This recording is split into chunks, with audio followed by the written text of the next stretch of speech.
ఈ రోజు మళ్ళీ హాస్పిటల్ మళ్ళీ పడే బదులు మీరు ఒకేసారి వాళ్ళకి కన్సల్ట్ రెండు 338 కేసులు సార్ గ్రేవియస్ మన డబ్బులు ఎత్తున్న వాళ్ళకి అసలు ఎందుకు జరిగిందో తెలియదు కదా.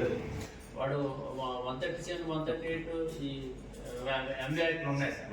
ఏంటి సరే వాడు ఇమీడియట్ రెస్క్యూ చేసి హాస్పిటల్ తీసుకెళ్లి ఫస్ట్ ఎయిడ్ అవన్నీ చేయించాలి సార్. వాళ్ళు చేపిస్తే కేసు అవుతుందని చెప్పి వాళ్ళు ఎవరు లేకపోవడం చూసి పారిపోతారు. పారిపోయి డిటెక్ట్ అవ్వకపోతే అది కొంతకాలం చూసి అన్ని ఎఫర్ట్స్ అన్ని సిస్టమేటిక్ ఎఫర్ట్స్ మనం ఎందుకు పట్టుకోలేకపోతాం అంటే ఇది 2000 రెండు విక్టిమ్ ఎవరైతే ఉన్నారో వాళ్ళ నెంబర్ కానీ టైప్ ఆఫ్ వెహికల్ కానీ చెప్పలేకపోవడం. మూడోది ఏంటంటే డెత్ కేసులో ఓన్లీ డెత్ పర్సన్ ఉండి ఆ వెహికల్ అట్లీస్ట్ విట్నెస్ మనకి లేక ఐదర్ టైప్ ఆఫ్ వెహికల్ కూడా లేకపోతే మనకి సీసీ కెమెరాస్ మనం మ్యాచ్ చేసుకోలేము సార్. అలా చేయలేకపోతేనే మనం చేయలేకపోతున్నాం. ఇవన్నీ పాత కేసులు కాబట్టి ఉన్నాయి సార్. కాకపోతే ఏరియాస్ మనకి కవర్ అయిన ఏరియాస్ తక్కువ.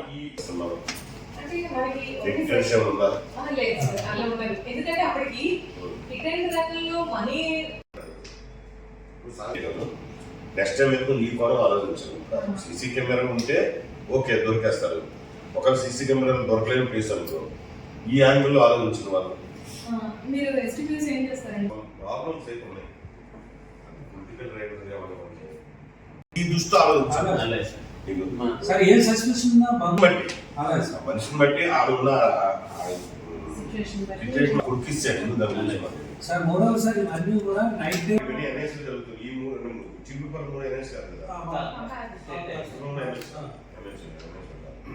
మీరు పని చేయడం రాజధాని ఏరియాలో ఏం చేస్తారంటే మున్సిపల్ కమిషన్ ట్రాఫిక్ లో డబ్బులు పట్టుకున్న డబ్బులు అంటే ఆధారంలో పడతాయి. వీళ్ళకి రావు. తహసీల్దార్ ముందు మీటింగ్ పెట్టారు. ముందు స్పాట్ ఐడెంటిఫై చేసుకున్నారు. ఏమో మహాయితే రాజధాని మున్సిపల్ 4 5 10 5,000 50,000 కట్టడా తీసుకుని మీరు ఎక్స్ప్లెయిన్ చేయాలి. సీరియస్